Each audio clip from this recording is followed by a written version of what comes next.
Yvan Gastaud, bonjour. Bonjour. Vous êtes l'invité des rencontres de Cannes 2016.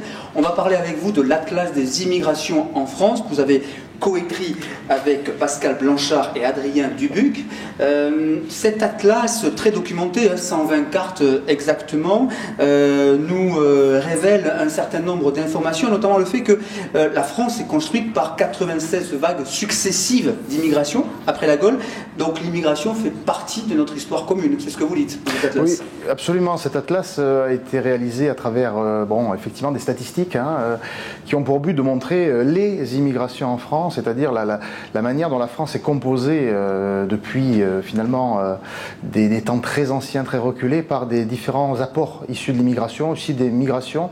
Et donc c'est un atlas qui est à la fois fondé sur justement une analyse des évolutions de la population française. Et on ne peut pas penser à la France sans penser à ses apports successifs, et notamment venus de l'autre côté de la Méditerranée, venus d'Asie, venus de différents ensembles du monde. Et en même temps, c'est un ouvrage qui traite aussi d'aujourd'hui, parce que finalement, c'est un sujet qui nous amène à parler d'actualité. Alors, on va y revenir évidemment sur cette actualité, mais ces vagues successives se traduisent d'une richesse quand même pour la France. C'est aussi ce que vous montrez quand même. L'Atlas part sur cette idée que l'immigration est une richesse, part sur l'idée que la France n'est pas une entité, une essence pure qui n'aurait jamais bougé et qui serait intangible. Au contraire, la France, comme d'autres pays bien sûr, est fondée sur les apports, et les apports c'est à la fois de l'économie, c'est à la fois de la culture, c'est à la fois du patrimoine, et justement aujourd'hui cet atlas nous montre comment il faut aborder la migration autrement, c'est-à-dire pas simplement comme un flux, comme une vague, mais finalement comme des irrigations économiques, sociales et culturelles. Alors qui dit immigration dit souvent, et notamment on le voit dans l'actualité, intégration, assimilation, ce sont des mots qui reviennent très souvent. Comment vous vous placez par rapport à cela? Alors justement, ces cartes, enfin cet atlas met en scène la manière dont justement les apports se mettent en place. Comment est-ce qu'il y a des croisements? Comment est-ce que finalement cette histoire vient questionner la question des... Alors oui, on dit assimilation, on peut dire intégration, c'est-à-dire en gros, comment est-ce que la France fait face, réagit, inclut les populations qui arrivent, qui s'installent, et du coup...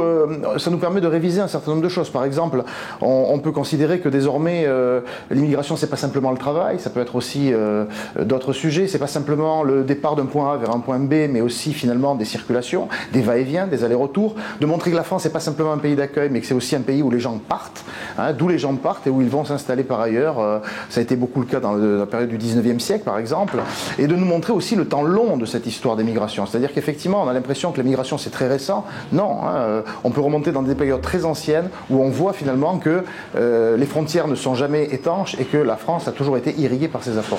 Cette immigration, on a le sentiment qu'en France aujourd'hui, elle n'est pas forcément bien vécue par les Français, si on en croit en tout cas les sondages et ce qu'on peut lire dans les médias. Est-ce que ce fut le cas ces dernières années, ces 100 dernières années par exemple? Est-ce que ce fut toujours le cas?